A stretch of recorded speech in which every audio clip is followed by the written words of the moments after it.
Well, thank you very much, everybody. This has been long in the making. You've heard many, many speeches by me and talks by me and interviews where I talk about unfair trade practices. We've lost, over a fairly short period of time, 60,000 factories in our country, closed, shuttered, gone. 6 million jobs at least gone. And now they're starting to come back. You see what's happening with Chrysler, with Foxconn, with so many other companies wanting to come back into the United States. But we have one particular problem, and I view them as a friend. I have tremendous respect for President Xi. We have a great relationship. They're helping us a lot in North Korea, and that's China. But we have a trade deficit, depending on the way you calculate, of $504 billion. Now, some people would say it's really $375 billion. Many different ways of looking at it, but any way you look at it, it is the largest deficit of any country in the history of our world. It's out of control. We have a tremendous intellectual property theft situation going on, which likewise is hundreds of billions of dollars, and that's on a yearly basis. I've spoken to the president. I've spoken to representatives of China. We've been dealing with it very seriously. As you know, we're renegotiating NAFTA. We'll see how that turns out. Many countries are calling to negotiate better trade deals because they don't want to have to pay the steel and aluminum tariffs. So we are negotiating with various countries. Mr. Lighthizer, Mr. Ross. We are just starting a negotiation with the European Union because they've really shut out our country to a large extent. They have barriers that they can trade with us, but we can't trade with them. They're very strong barriers. They have very high tariffs. We don't. It's just not fair. NAFTA has been a very bad deal for the United States, but we'll make it better, or we'll have to do something else. The deal we have with South Korea is a very one-sided deal. It's a deal that has to be changed. So we have a lot of things happening, but in particular with China, we're going to be doing a Section 301 trade action.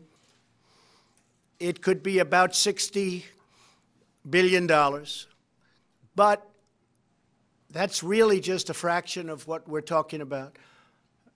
I've been speaking with the highest Chinese representatives, including the president, and I've asked them to reduce the trade deficit immediately by $100 billion. It's a lot. So that would be anywhere from 25%, depending on the way you figure, to maybe something even more than that. But we have to do that. The word that I want to use is reciprocal. When they charge 25% for a car to go in, and we charge 2% for their car to come into the United States, that's not good. That's how China rebuilt itself. The tremendous money that we've paid since the founding of the World Trade Organization, which has actually been a disaster for us. It's been very unfair to us. The arbitrations are very unfair. The judging's been very unfair. And knowingly, we always have a minority, and it's not fair. So we're talking to World Trade, we're talking to NAFTA, we're talking to China, we're talking to European Union. And I will say every single one of them wants to negotiate. And I believe that in many cases, maybe all cases, we'll end up negotiating a deal. So we've spoken to China, and we're in the midst of a very large negotiation. We'll see where it takes us. But in the meantime, we're sending a Section 301 action. I'll be signing it right here, right now. I'd like to ask Bob Lighthizer to say a few words about the 301 and where we are in that negotiation. And we're doing things for this country that should have been done for many, many years. We've had this abuse by many other countries and groups of countries that were put together in order to take advantage of the United States, and we don't want that to happen. We're not going to let that happen. It's probably one of the reasons I was elected, maybe one of the main reasons, but we're not going to let that happen. We have right now an $800 billion trade deficit with the world. So think of that. So let's say we have 500 to 375, but let's say we have 500 with China, but we have 800 total with the world. That would mean that China is more than half. So we're going to get it taken care of. And frankly, it's going to make us a much stronger, much richer nation. The word is reciprocal. That's the word I want everyone to remember. We want reciprocal, mirror. Some people call it a mirror tariff or a mirror tax. Just use the word reciprocal. If they charge us, we charge them the same thing. That's the way it's got to be. That's not the way it is. For many, many years, for many decades, it has not been that way. And I will say the people we're negotiating with, smilingly, they really agree with us. I really believe they cannot believe they've gotten away with this for so long. I'll talk to Prime Minister Abe of Japan and others, great guy, friend of mine, and there'll be a little smile on their face. And the smile is, I can't believe we've been able to take advantage of the United States for so long. So those days are over. Ambassador Lighthizer, thank you. Well, thank you very much, Mr. President. First of all, for those of you who don't know, Section 301 is a statute that gives substantial power, authority to the President to correct actions in certain circumstances where there's unfair acts, policies, or practices by our trading partners.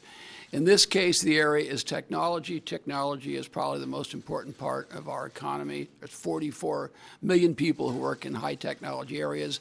No country has as much technology-intensive industry as the United States, and technology is really the backbone of the future of the American economy. Given these problems, the President asked USTR to conduct a study. We conducted a thorough study. We had hearings. We reviewed tens of thousands of pages of documents. We talked to many, many business people. We had testimony, as I say, and we concluded that, in fact, China does have a policy of forced technology transfer, of requiring licensing at less than economic value, at state capitalism, wherein they go in and buy technology in the United States in non-economic ways, and then finally of cyber theft. The result of this has been that the President has analyzed it. We have a 200-page study which we'll put out, and he has concluded that we should put in place tariffs on appropriate products. We can explain later how we concluded what products they are, that we would put investment restrictions on China with respect to high technology, and that we'll file a WTO case because one of the actions here does involve a WTO violation. This is an extremely important action, very significant and very important for the future of the country, really across industries, and I would really like to thank you very much, Mr. President, for giving me the opportunity to work on it. Thank you very much, Bill. Secretary Ross. Intellectual property rights are our future, and it's no accident that in June of this year, the U.S. Patent and Trademark Office will issue its 10 millionth patent. 10 million patents. There's no country in the history of the world that remotely approaches that. So the steel and aluminum actions we've taken deal more or less with the present. This action on intellectual property rights deals with the future. So we're trying to solve both today's problem and problems that otherwise will be forthcoming. That's why these actions are so important and so important in unison with each other. We will end up negotiating these things rather than fighting over them, in my view. Mike Pence would like to say something? Thank you, Mr. President, and to all our honored guests. Today's action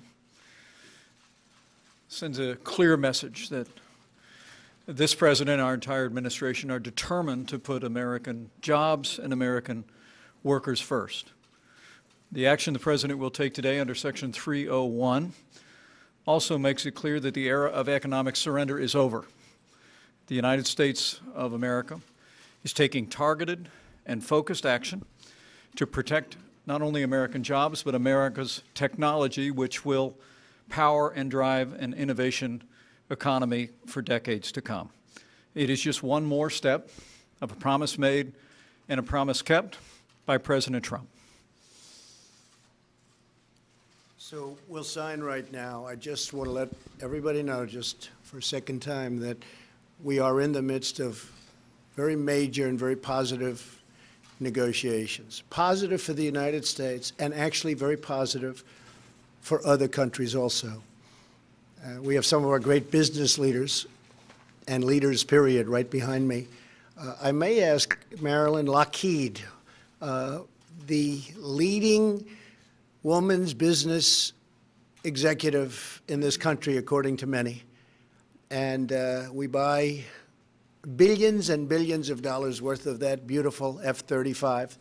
It's stealth. You cannot see it. Is that correct? That's correct. Better be correct, right? Absolutely. Marilyn, please say a few words.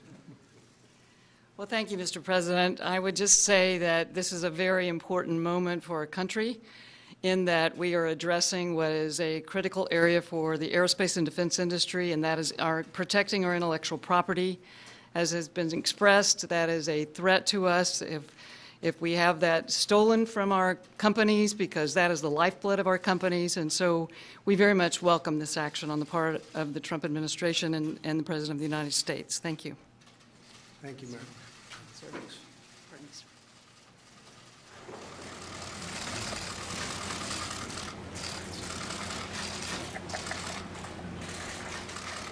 This is the first of many. This is number one, but this is the first of many.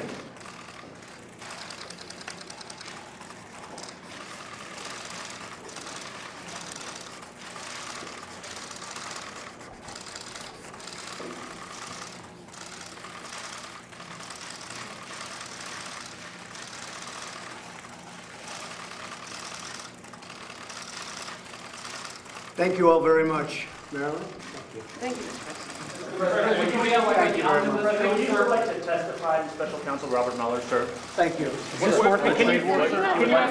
your lawyer, John Dowd, resign today, Mr. President?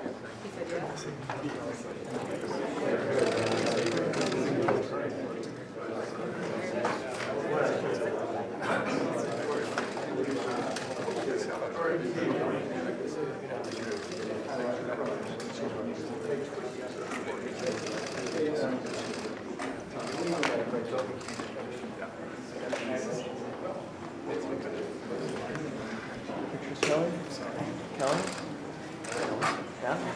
General Kelly?